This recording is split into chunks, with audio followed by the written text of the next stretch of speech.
It was an instant yes. I mean, I don't think I even said I'll get back to you. I just said yes straight away. Mm. It's something that really grabbed my attention. It was a story I felt I wanted to be a part of.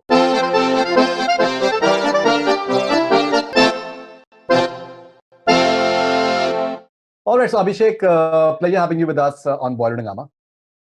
Thank you, Faridoon. It's always a pleasure to talk to you. Thank you very much. I saw the promo of Breathe.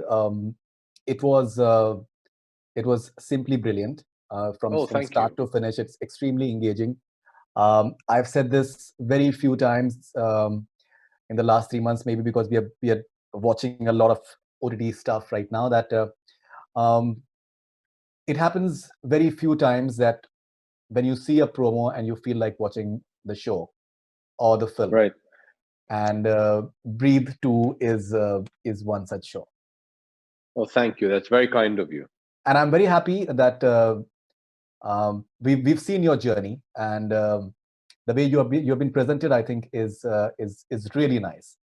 Well, You that look, due has to go entirely to Mayank, my director. Yeah, he's wonderful. yeah, but even you, I think you're looking lean. You're looking very fit, which is something that's presenting you in a very different light altogether. You say that like you're surprised. No, see, I'm saying from your last film, Manmarzia, for example, you're looking Uh-huh. much different. You're looking much cooler and younger than what you did in Yeah, that's Manmarzia. because we've gotten rid of the beard. We've got Yeah, slightly longer hair. Yeah. Okay, I see what you're saying. right. Yeah. So it's a completely different Abhishek Bachchan that we've seen it. Maybe I think in the longest possible time. We, So, we try, Faridun. We try. so what was your first reaction when you were approached for Breathe 2? My reaction was yes. It was as simple as that. When Vikram Malhotra, the producer from Abundancia, and Mayank narrated the basic idea and plot to me, it was an instant yes. I mean, I don't think I even said I'll get back to you. I just said yes straight away. Mm. It's something that really grabbed my attention. It was a story I felt I wanted to be a part of. I really enjoyed hearing it. And, it's at times of that when you just instinctively know you should do and be part of a project. All right. Now, the fact that there are no pressures of the Friday and the weekend, um, how much of a pressure is taken off when you're having a platform that does not put that pressure on you? That you have certain expectations are there for certain numbers, maybe in the Hmm. first 3 days. Does I that take think off any pressure? yes and no, Mm. Faridun. At the end of the day, yes. In the short term, yes, your opening day and your opening weekend figures aren't of paramount importance, which they are in a Mhm. theatrical release. But at the end of the day, in the long term, I think everybody's goal is the same. It's to try and entertain and reach out to as many people as possible.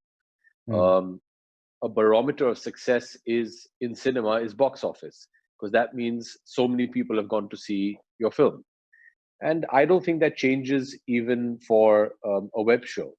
Mm. In a web series, you want the maximum amount of people to come see your show. You want them to remain with the show through the duration of it. So I think at the end of the day, the goal is the same. You want the maximum number of people to see your work. Something about the writing part of it. What are your views on the writing?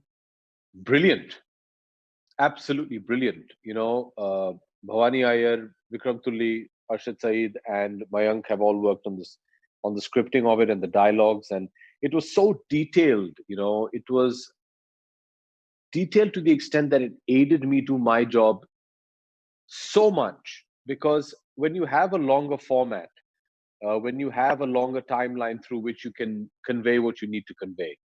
If I was making this as a theatrical release, I'd have probably 2.5 hours to be able to justify the entire story. Over here, you really get to work and flesh out a lot of details, because we have 12 episodes. Mm. So that for me was exciting, provided the writing supported that. If the writing was going to be very halka and people were not really going to deep dive into all the characters, then what's the point of it? And Right. I was so happy because the writers did such an immense job. They're the true heroes of this series. And just, I think they've just done such a great job. They've made my job so much easier, because everything was, I mean, half of it is already written for you. Mm. So the writers are truly the heroes of this medium. How do you look at a script when you're given?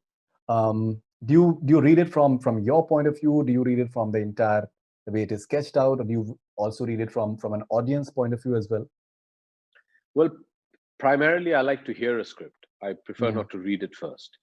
mm, Because whether you like it or not as an actor, the minute you read a script, you're always going to read it from your perspective. mm, I like to hear it from the director because then you get to hear how the director sees the script. And I mm. think that is always more beneficial. And I'll prefer to look upon it as an entirety. I've never just looked upon it, ki mera kya kaam hai isme? I think that would be very myopic. Um, Mm. it's better to see it as a whole because your audience is going to be seeing it as a whole. Right. You have a lot of experience. You've had some really fine films. Some of the films maybe have not worked as well. Uh, do you feel that an audience, in a way, relates to the screenplay? They don't, maybe a lot of the people, they don't know that maybe this is what they're getting attracted to, because it is the way the story is unfolding, especially in something which is like a thriller sort of mold. That is something that they really connect to, and they don't know that what is it that they're keeping them hooked. While you're filming something like Breathe 2, for example, how much of a connectivity factor is there in your mind from a screenplay perspective? Interesting question. I think somewhere, if in principle you've signed on to do something, you have to trust that instinct somewhere. I think you shouldn't keep second guessing all the time. Mm, If it worked for you the first time, then hold on to that.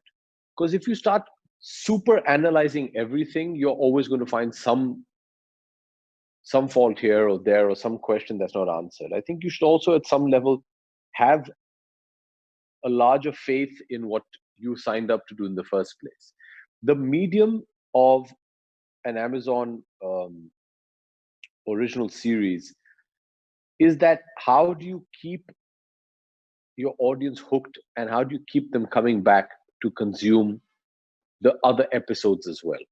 So the structure of the writing is such that at the end of the episode, you have to leave them with a cliffhanger that makes them want to carry on viewing the series. right. So the writing is structured like that. Um, in cinema, I think I'm not a writer. I'm not um, qualified to speak on their behalf. But from whatever very basic and limited knowledge I have, um, you would pretty much keep it as a 2 or 3 act structure, at best a 4 act structure. Mm, At the end of that act, you have to have something that is going to push your screenplay on so that people are interested and invested in watching the next act, be it a play or film. This medium is no different. It's just that you have that many more acts. So we have mm, 12 episodes in Breathe. So you have 12 acts of, so to speak. So at the end of the first episode, you have to give them a hook, which is going to drive the screenplay forward onto the second episode and so on and so forth. So it is by and large a writer's medium. It is far more supportive of the writer than of the actors in that sense, because it is entirely up to them and it is something that is heavily dependent on them. In cinema, um, at times, initially, and when I say initially in the sense is in the initial days of the release, you can have the brand and the star power of your cast that gets your audience in and keeps them in. After that, it's the story is going to take over. In this medium, it's your writers that have to do it through and through, because it doesn't matter who your actors are. I mean, some of the biggest shows on OTT platforms are relatively unknown faces, fresh faces, new faces. right. So at the end of the day, this is a platform where only the content works and nothing else. They have scant respect for the fact that you might be an actor who's been around for 20 years, done 66 films, success or whatever. It doesn't matter, because over here it's the content. Because if they don't like it, it's literally a millisecond. Press that one button, you're off. You're next. When you're in a cinema, it's a bit of a chore to get up and walk out of the cinema and go home. Right. Over here, it's at the click of a button. So it's that much more importance and weightage that's given to the written material.